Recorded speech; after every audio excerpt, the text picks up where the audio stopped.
بسم الله الرحمن الرحيم. أتى أمر الله فلا تستعجلوه سبحانه وتعالى عما يشركون. ينزل الملائكة بالروح من أمره على من يشاء من عباده أن أنذروا أنه لا إله إلا أنا فاتقون. خلق السماوات والأرض بالحق تعالى عما يشركون. خلق الإنسان من نطفة فإذا هو خصيم مبين. والأنعام خلقها لكم فيها دفء ومنافع ومنها تأكلون ولكم فيها جمال حين تريحون وحين تسرحون. وتحمل أثقالكم إلى بلد لم تكونوا بالغيه إلا بشق الأنفس إن ربكم لرءوف رحيم. والخيل والبغال والحمير لتركبوها وزينة ويخلق ما لا تعلمون. وعلى الله قصد السبيل ومنها جائر ولو شاء لهداكم أجمعين. هو الذي أنزل من السماء ماء لكم منه شراب ومنه شجر فيه تسيمون. ينبت لكم به الزرع والزيتون والنخيل والأعناب ومن كل الثمرات إن في ذلك لآية لقوم يتفكرون. وسخر لكم الليل والنهار والشمس والقمر والنجوم مسخرات بأمره إن في ذلك لآيات لقوم يعقلون. وما ذرأ لكم في الأرض مختلفا ألوانه إن في ذلك لآية لقوم يذكرون. وهو الذي سخر البحر لتأكلوا منه لحما طريا وتستخرجوا منه حلية تلبسونها وترى الفلك مواخر فيه ولتبتغوا من فضله ولعلكم تشكرون. وألقى في الأرض رواسي أن تميد بكم وأنهارا وسبلا لعلكم تهتدون. وعلامات وبالنجم هم يهتدون. أفمن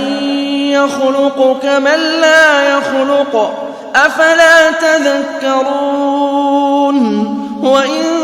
تعدوا نعمة الله لا تحصوها إن الله لغفور رحيم. والله يعلم ما تسرون وما تعلنون. والذين يدعون من دون الله لا يخلقون شيئا وهم يخلقون. أموات غير أحياء وما يشعرون أيان يبعثون. إلهكم إله واحد فالذين لا يؤمنون بالآخرة قلوبهم منكرة سيرة وهم مستكبرون لا جرم أن الله يعلم ما يسرون وما يعلنون إنه لا يحب المستكبرين وإذا قيل لهم ماذا أنزل ربكم قالوا أساطير الأولين ليحملوا أوزارهم كاملة يوم القيامة ومن أوزار الذين يضلونهم بغير علم ألا ساء ما يزرون قد مكر الذين من قبلهم فأتى الله بنيانهم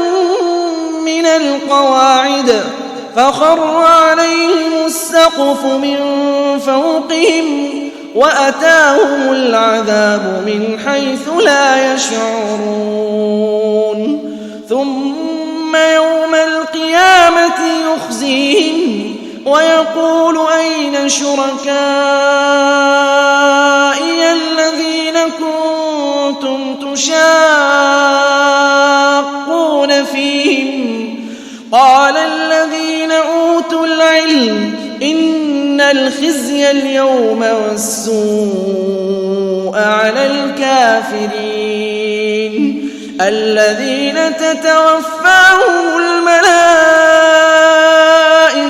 ظالمي أنفسهم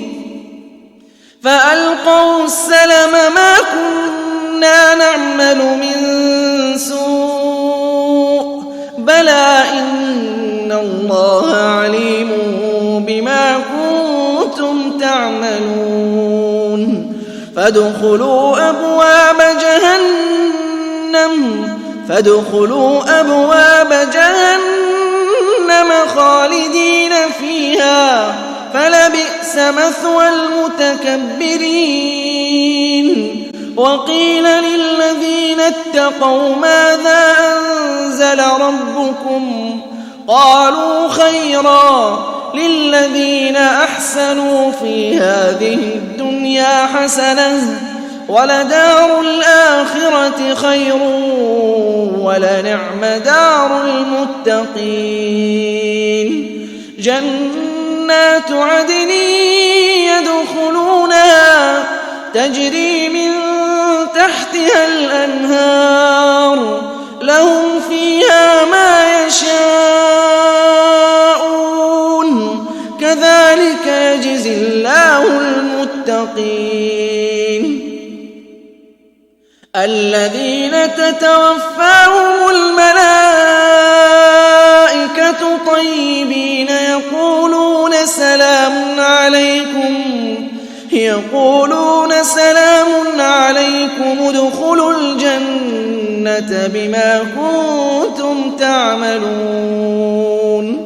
هل ينظرون إلا أن تأتيهم الملائكة أو يأتي أمر ربك كذلك فعل الذين من قبلهم وما ظلمهم الله ولكن كانوا أنفسهم يظلمون فأصابهم سيئات ما عملوا وحاق بهم ما كانوا به يستهزئون وقال الذين أشركوا لو شاء الله ما عبدنا من دونه من شيء نحن ولا آباؤنا ولا حرمنا من دونه من شيء كذلك فعل الذين من قبلهم فهل على الرسل إلا البلاغ المبين ولقد بعثنا في كل أمة رسولا أن اعبدوا الله واجتنبوا الطاغوت فمنهم من هدى الله ومنهم من حقت عليه الضلالة فسيروا في الأرض فانظروا كيف كان عاقبة المكذبين إن تحرص على هداهم فإن الله لا يهدي من يضل وما لهم من ناصرين وأقسموا بالله جهد أيمانهم لا يبعث الله من يموت بلى وعدا عليه حقا ولكن أكثر الناس لا يعلمون ليبين لهم الذي يختلفون فيه وليعلم الذين كفروا أنهم كانوا كاذبين إنما قولنا لشيء إذا أردناه أن نقول له كن فيكون والذين هاجروا في الله من بعد ما ظلموا لنبوئنهم في الدنيا حسنة ولأجر الآخرة أكبر لو كانوا يعلمون الذين صبروا وعلى ربهم يتوكلون وما أرسلنا من قبلك إلا رجالا نوحي إليهم فاسألوا أهل الذكر إن كنتم لا تعلمون بالبينات والزبر وأنزلنا إليك الذكر لتبين للناس ما نزل إليهم ولعلهم يتفكرون أفأمن الذين مكروا السيئات أن يخسف الله بهم الأرض أو يأتيهم العذاب من حيث لا يشعرون أو يأخذهم في تقلبهم فما هم بمعجزين أو يأخذهم على تخوف فإن ربكم لرؤوف رحيم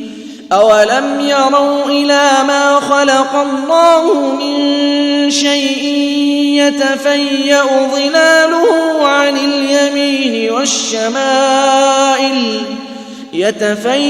ظلاله عن اليمين والشمائل سجدا لله وهم داخرون ولله يسجد ما في السماوات وما في الأرض من دابة والملائكة وهم لا يستكبرون يخافون ربهم من فوقهم ويفعلون ما يؤمرون وقال الله لا تتخذوا إلهين اثنين إنما هو إله واحد فإياي فارهبون وله ما في السماوات والأرض وله الدين واصبا أفغير الله تتقون وما بكم من نعمة فمن الله ثم إذا مسكم الضر فإليه تجأرون ثم إذا كشف الضر عنكم إذا فريق منكم بربهم يشركون ليكفروا بما آتيناهم فتمتعوا فسوف تعلمون ويجعلون لما لا يعلمون نصيبا مما رزقناهم تالله لتسألن عما كنتم تفترون ويجعلون لله البنات سبحانه ولهم ما يشتهون وإذا بشر أحدهم بالأنثى ظل وجهه مسودا وهو كظيم يتوارى من القوم من سوء ما بشر به أيمسكه على هون أم يدسه في التراب ألا ساء ما يحكمون للذين لا يؤمنون بالآخرة مثل السوء ولله المثل الأعلى وهو العزيز الحكيم ولو يؤاخذ الله الناس بظلمهم ما ترك عليها من دابة ولكن يؤخرهم إلى أجل مسمى فإذا جاء أجلهم لا يستأخرون ساعة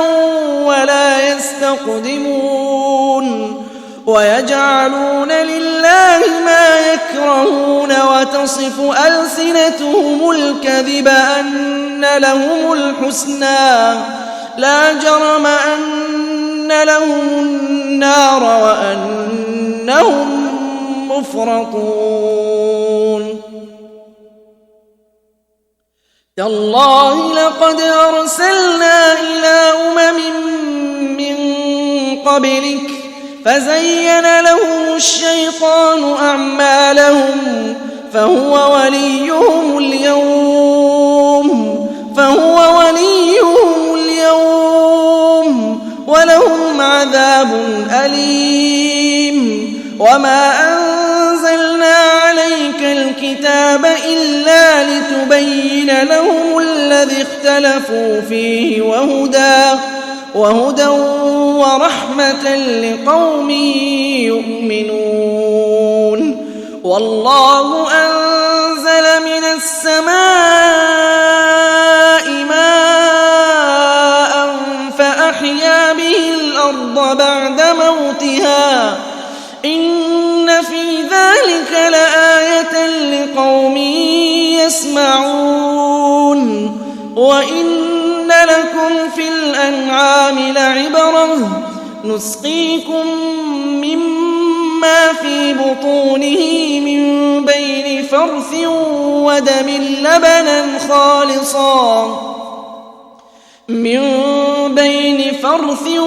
ودم لبنا خالصا سائغا للشاربين ومن ثمرات النخيل والأعناب تتخذون منه سكرا ورزقا حسنا إن في ذلك لآية لقوم يعقلون وأوحى ربك إلى النحل أن اتخذي من الجبال بيوتا ومن الشجر ومما يعرشون ثم كلي من كل الثمرات فاسلكي سبل ربك ذللا يخرج من بطونها شراب مختلف ألوانه فيه شفاء للناس إن في ذلك لآية لقوم يتفكرون والله خلقكم ثم يتوفاكم ومنكم من يرد إلى أرذل العمر لكي لا يعلم بعد علم شيئا إن الله عليم قدير والله فضل بعضكم على بعض في الرزق فما الذين فضلوا براد رزقهم على ما ملكت أيمانهم فهم فيه سواء أفبنعمة الله يجحدون والله جعل لكم من أنفسكم أزواجا وجعل لكم من أزواجكم بنين وحفدة ورزقكم من الطيبات أفبالباطل يؤمنون وبنعمة الله هم يكفرون ويعبدون من دون الله ما لا يملك لهم رزقا من السماوات والأرض شيئا ولا يستطيعون فلا تضربوا لله الأمثال إن الله يعلم وأنتم لا تعلمون ضرب الله مثلا عبدا مملوكا لا يقدر على شيء ومن رزقناه منا رزقا حسنا فهو ينفق منه سرا وجهرا هل يستوون الحمد لله بل أكثرهم لا يعلمون وضرب الله مثلا رجلين أحدهما أبكم لا يقدر على شيء وهو كل على مولاه أينما يوجهه لا يأت بخير هل يستوي هو ومن يأمر بالعدل وهو على صراط مستقيم ولله غيب السماوات والأرض وما أمر الساعة إلا كلمح البصر أو هو أقرب إن الله على كل شيء قدير والله أخرجكم من بطون أمهاتكم لا تعلمون شيئا وجعل لكم السمع والأبصار والأفئدة لعلكم تشكرون ألم يروا إلى الطير مسخرات في جو السماء ما يمسكهن إلا الله إن في ذلك لآيات لقوم يؤمنون والله جعل لكم من بيوتكم سكنا وجعل لكم من جلود الأنعام بيوتا تستخفونها يوم ظعنكم ويوم إقامتكم ومن أصوافها وأوبارها وأشعارها أثاثا ومتاعا إلى حين والله جعل لكم مما خلق ظلالا وجعل لكم من الجبال أكنانا وجعل لكم سرابيل تقيكم الحر وسرابيل تقيكم بأسكم كذلك يتم نعمته عليكم لعلكم تسلمون فإن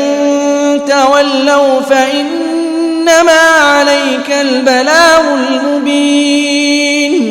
يعرفون نعمة الله ثم ينكرونها وأكثرهم الكافرون ويوم نبعث من كل أمة شهيدا ثم لا يؤذن للذين كفروا ولا هم يستعتبون وإذا رأى الذين ظلموا العذاب فلا يخفف عنهم ولا هم ينظرون وإذا رأى الذين أشركوا شركاءهم قالوا ربنا هؤلاء شركاؤنا الذين كنا ندعو من دونك فألقوا إليهم القول إنكم لكاذبون وألقوا إلى الله يومئذ السلم وضل عنهم ما كانوا يفترون الذين كفروا وصدوا عن سبيل الله زدناهم عذابا فوق العذاب بما كانوا يفسدون ويوم نبعث في كل أمة شهيدا عليهم من أنفسهم وجئنا بك شهيدا على هؤلاء ونزلنا عليك الكتاب تبيانا لكل شيء وهدى ورحمة وبشرى للمسلمين إن الله يأمر بالعدل والإحسان وإيتاء ذي القربى وينهى عن الفحشاء والمنكر والبغي يعظكم لعلكم تذكرون وأوفوا بعهد الله إذا عاهدتم ولا تنقضوا الأيمان بعد توكيدها وقد جعلتم الله عليكم كفيلا إن الله يعلم ما تفعلون ولا تكونوا كالتي نقضت غزلها من بعد قوة أنكاثا تتخذون أيمانكم دخلا بينكم أن تكون أمة هي أربى من أمة إنما يبلوكم الله به وليبينن لكم يوم القيامة ما كنتم فيه تختلفون ولو شاء الله لجعلكم أمة واحدة ولكن يضل من يشاء ويهدي من يشاء ولتسألن عما كنتم تعملون ولا تتخذوا أيمانكم دخلا بينكم فتزل قدم بعد ثبوتها وتذوقوا السوء بما صددتم عن سبيل الله ولكم عذاب عظيم ولا تشتروا بعهد الله ثمنا قليلا إنما عند الله هو خير لكم إن كنتم تعلمون ما عندكم ينفد وما عند الله باق ولنجزين الذين صبروا أجرهم بأحسن ما كانوا يعملون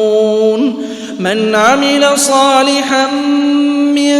ذكر أو أنثى وهو مؤمن فلنحيينه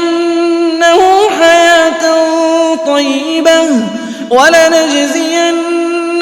أجرهم بأحسن ما كانوا يعملون فإذا قرأت القرآن فاستعذ بالله من الشيطان الرجيم إنه ليس له سلطان على الذين آمنوا وعلى ربهم يتوكلون إنما سلطانه على الذين يتولونه والذين هم به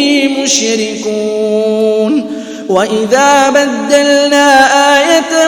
مكان آية والله أعلم بما ينزل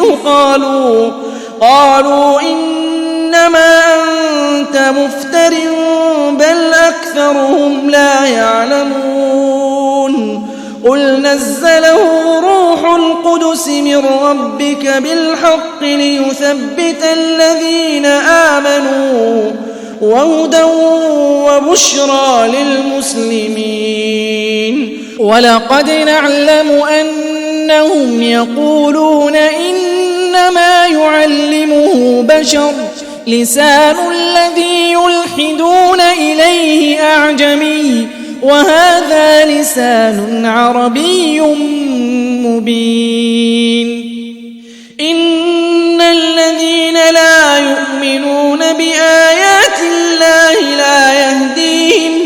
لا يهديهم الله ولهم عذاب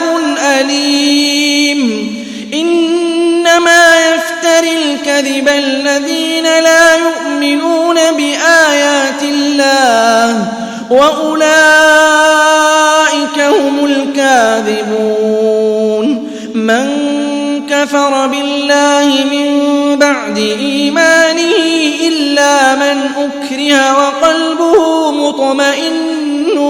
بالإيمان ولكن من شرح بالكفر صدرا فعليهم غضب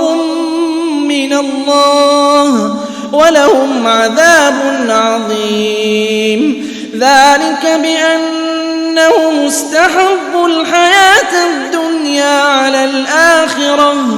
وأن الله لا يهدي القوم الكافرين أولئك الذين طبع الله على قلوبهم وسمعهم وأبصارهم وأولئك هم الغافلون لا جرم أنهم في الآخرة هم الخاسرون